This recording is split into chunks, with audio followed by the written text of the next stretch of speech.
అందరికీ praise lord. నేను ఒక చిన్న విషయం మీతో షేర్ చేసుకోవాలి అనుకుంటున్నాను. అదేంటి అనంటే, మనం అడిగిన దానికంటే దేవుడు దానికంటే శ్రేష్టమైనది దయచేస్తాడు. ఫర్ ఎగ్జాంపుల్, ఒక ఒక వ్యక్తి ఒక విత్తనం వేసి దేవుడికి ప్రార్థించాడనమాట. దేవా, నేను ఒక విత్తనం వేశాను. అది బాగా పెద్ద చెట్టు వచ్చి ఫలాలు వచ్చేటట్టు మీరు చేయండి అని ప్రార్థించినప్పుడు, అలానే ఒక పెద్ద చెట్టు వచ్చింది. చక్కటి ఫలాలు కూడా వచ్చాయన్నమాట.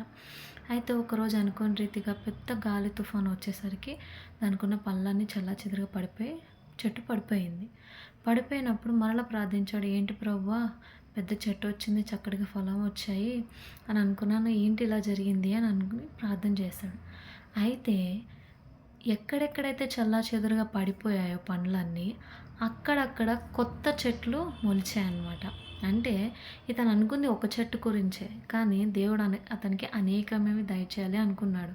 కాబట్టి కొన్నిసార్లు వచ్చినట్టే వచ్చి మన చేయి నుంచి జారిపోతుంది. అంటే దానికంటే శ్రేష్టమైనదే దయచేయబోచున్నాడు. కానీ చేయి జారిపోయింది అని మనం నమ్మకం కోల్పోకుండా, మనం దేవుని యందు నిరీక్షణ కలిగి విశ్వాసంలో ముందుకు కొనసాగుతూ ఇంకా బలంగా ప్రార్థన చేసినట్టయితే తప్పకుండా దేవుడు మన ప్రార్థనకి ఆన్సర్ ఇస్తాడు.